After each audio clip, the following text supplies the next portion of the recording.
Hey there everybody, today I'm going to be talking about how buyers can find the best opportunities if they are looking to buy in the greater Seattle area. So if you're a buyer and unsure as to where you should be looking to find great deals and buying opportunities in this area, then stick around because we're going to get after it right now.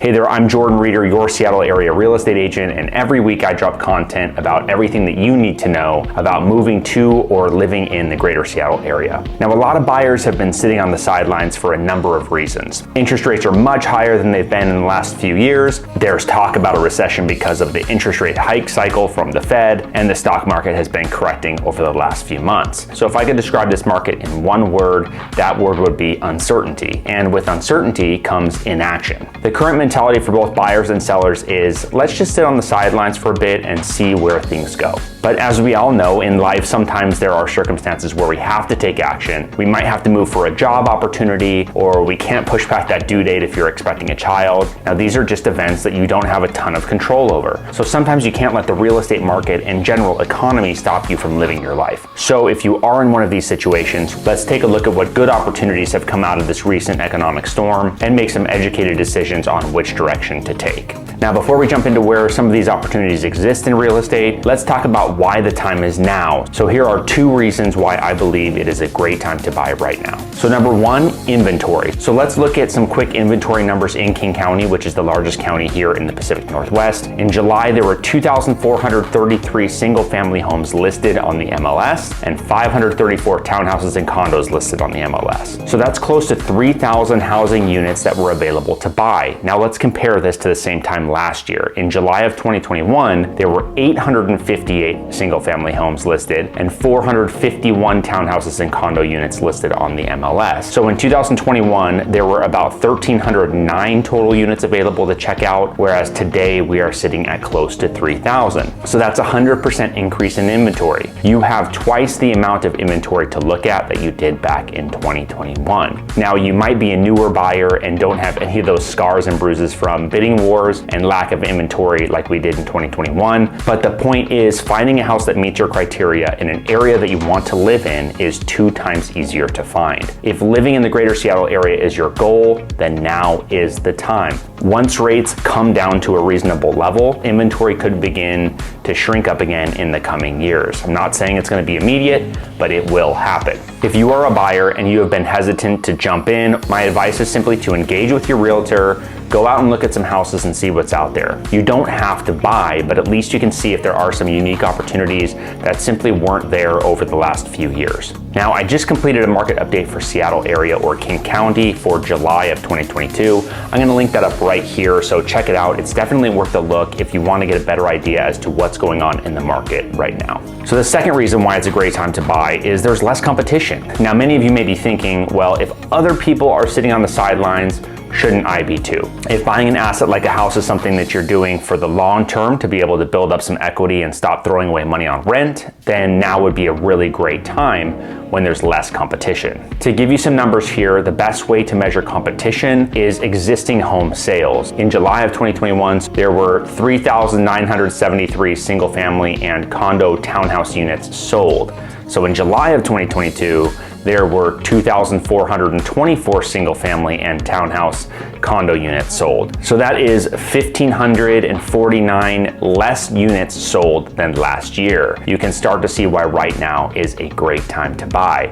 If you're a buyer, it's a great time to accomplish 3 things. Number 1, find a house that finally meets all of your needs. Number 2, you can actually have time to do some due diligence on the house, meaning that you can actually ask for inspection and appraisal contingencies. A couple years ago, there's no way you'd be able to ask for that. And number 3, get some sort of concessions, have the seller buy down your rate, give you credits at closing, and make sure some of those inspection items are fixed before moving in, etc. All right, so with that, Where are these opportunities for buyers? What should you be looking for?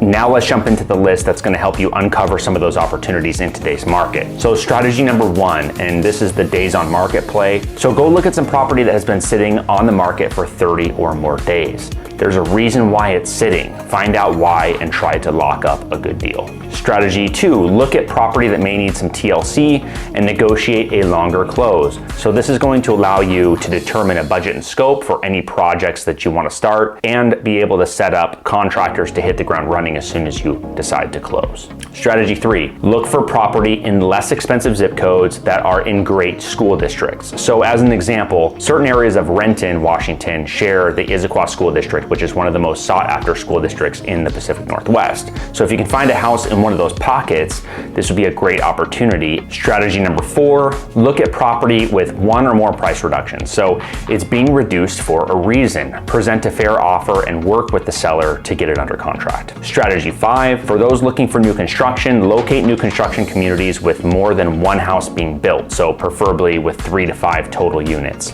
When builders have more than one house to sell in a community, they're very concerned with setting the price for that community. So if you're looking at the first house the builder is trying to sell in that community, your close price will set the price for that entire neighborhood. If they give too many concessions, then future buyers will know that they can get similar concessions if they just ask. So here's what you do. Offer the seller full price, but ask them to give you a sizable concession to be used towards your closing costs and ask them to buy down your interest rate. So these are items that are not always disclosed on the final closing price for other buyers to see.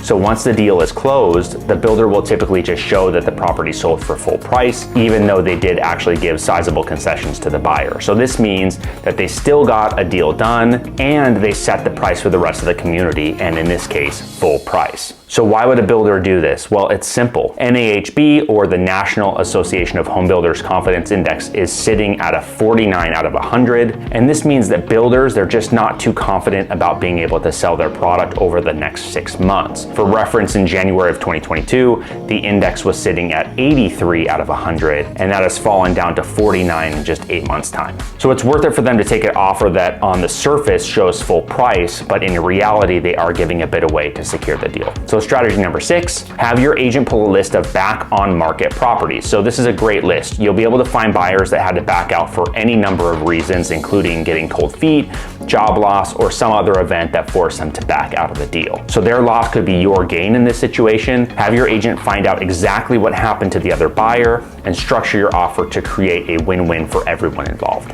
And finally, strategy number 7 is look for properties that had an offer review date but didn't get any offers. It didn't get any offers for a reason. Again, there are reasons why this is happening. So too high of an initial asking price, or simply that buyers maybe wanted more time to think before actually submitting an offer. So find out the story behind the property and see if you can negotiate a good deal. All right, so there you have it. There's 2 reasons why I think it's a great time to buy and 7 strategies for finding a deal that fits your criteria in today's market.